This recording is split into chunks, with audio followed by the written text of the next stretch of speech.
Hello folks, and welcome to our bonus episode for Utawarerumono, Mask of Deception. It is now time for our fourth bout in the Glossary, so let us see what lore we're missing out on. Now, I would like to note that with Atwi there is new stuff pertaining to her, but I did accidentally click on her one time and it's no longer new. I was just having a little look-see about and I ended up hitting the button because I was just curious about some of the quantities, or at least what might have been new. Because I was more so curious if Anju had something new before going into this, and well, she doesn't, even though we've interacted with her. So I guess that may be something for later, I suppose? I would like to learn more about her, because she is a character that I'm getting attached to quite a bit, in fact. But well, let us start with Atwi. I'm going to be rereading all of these bits as well, just in case if we miss out on anything. I did skim some bits, well, skim over some bits, let me rephrase that, on our last Glossary episode, but I guess I may as well avoid that from now on, just in case if I gloss over some important details from now on. So, meh. If I end up rereading some bits, I do. If I don't, I don't. So, whatevs. Anywho, let us actually start.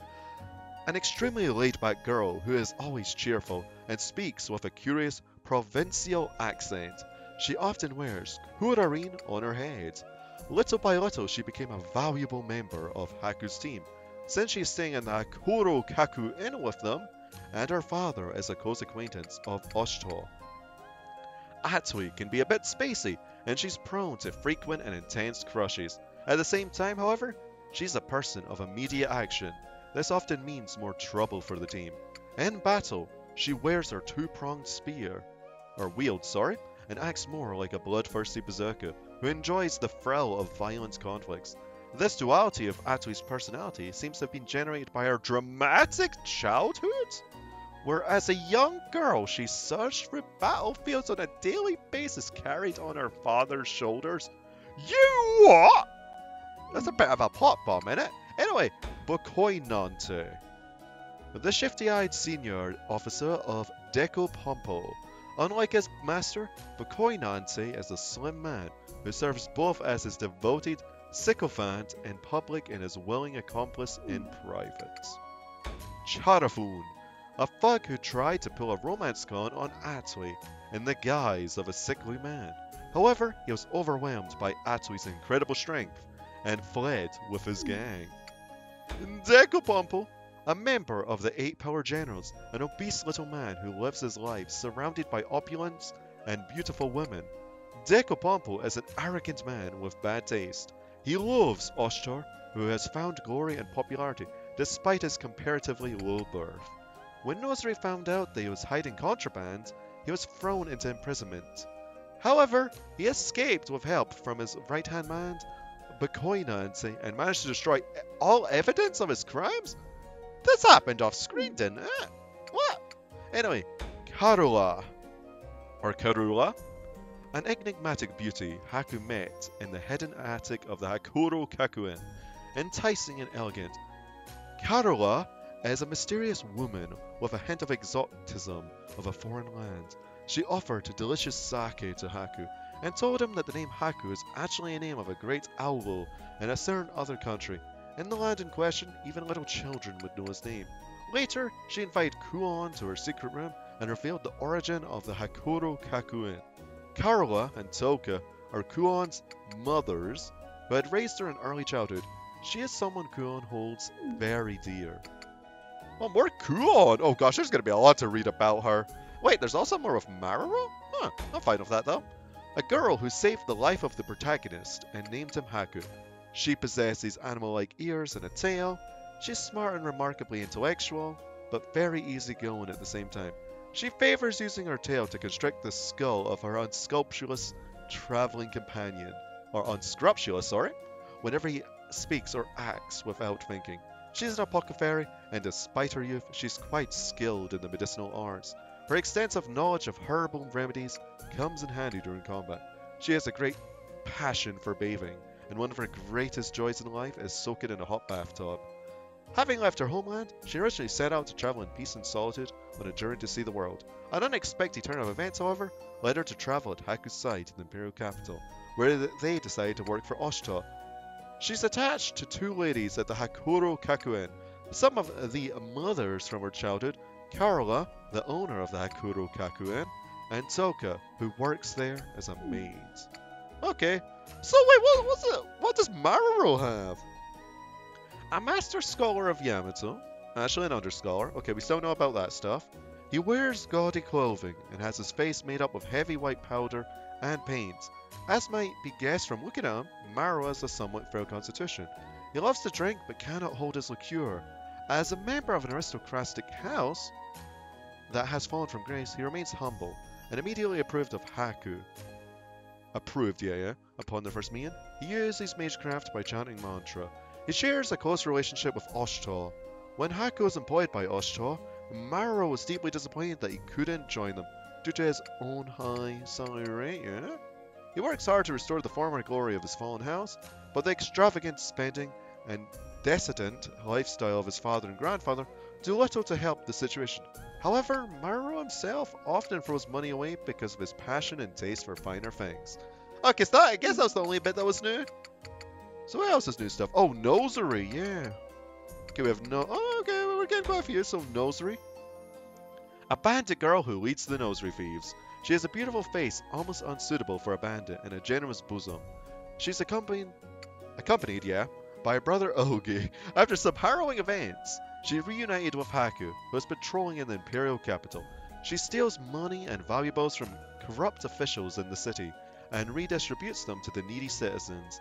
However, her methods are too rough and not well thought out, so she tends to invite the exasperation and anger of the people in this capital instead. Yeah, she means well, but you know.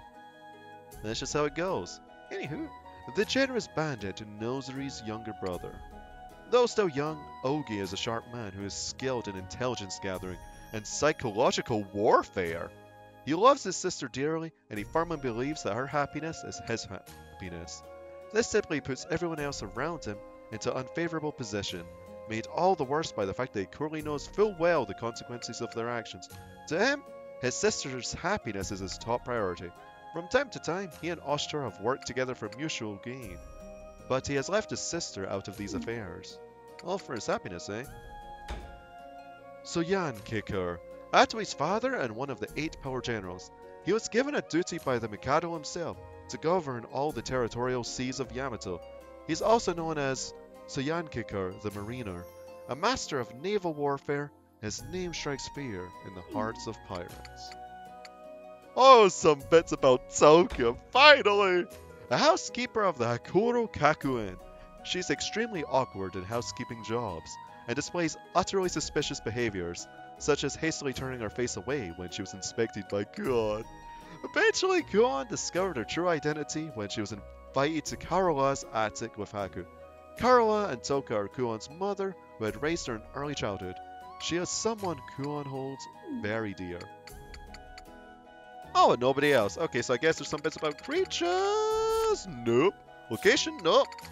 Okay, some bits about the Hakuro Kakuen, and the imperial capital that Haku and his group used as a base of operation. It's a unique building that many say is a bit different. It's a bit more pricey than similar establishments, but it's known for quality service. There is a large spa within, complete with a large bathtub. To Kuon's delight, the innkeeper, Karola, built the inn when she first arrived in the nation and missed the baths of her homeland. The hidden room on the top floor contains her personal quarters. Anything else? Nope.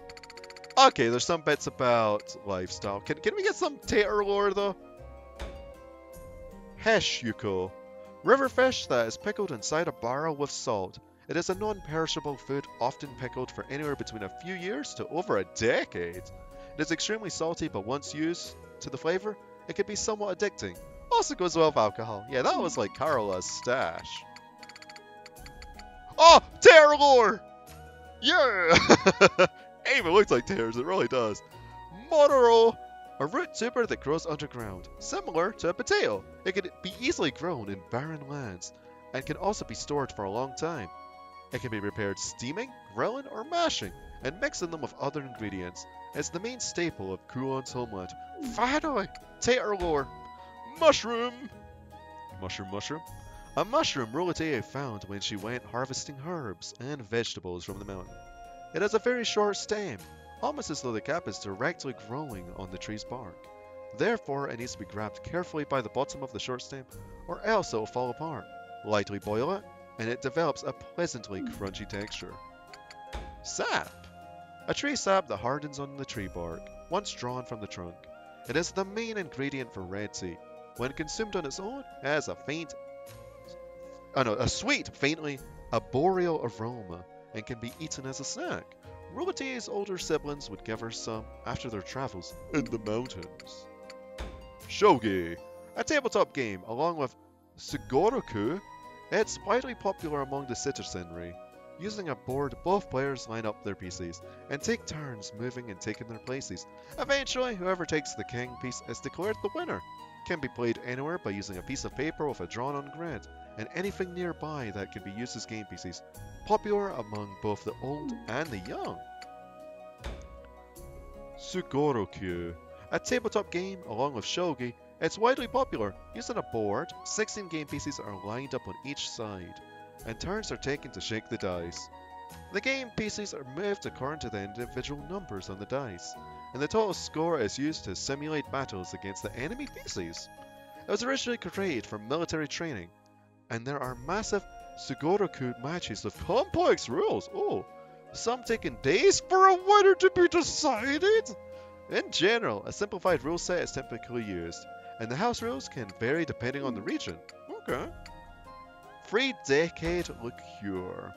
A rare imported liqueur that was recommended to Maruro at a bar. It's been aged for 30 years and has a rich smell like honey, with the sweetness of a high-quality treat. Naturally, it's very expensive. Yeah, of course it would be. Okay, so that's all of lifestyle done. And nothing in miscellaneous. You know, whenever I expect these, because it's always in the back of my mind, they're going to get so much stuff after like a 10-episode gap. And it's always like reasonably short. We get in within the 10-minute range.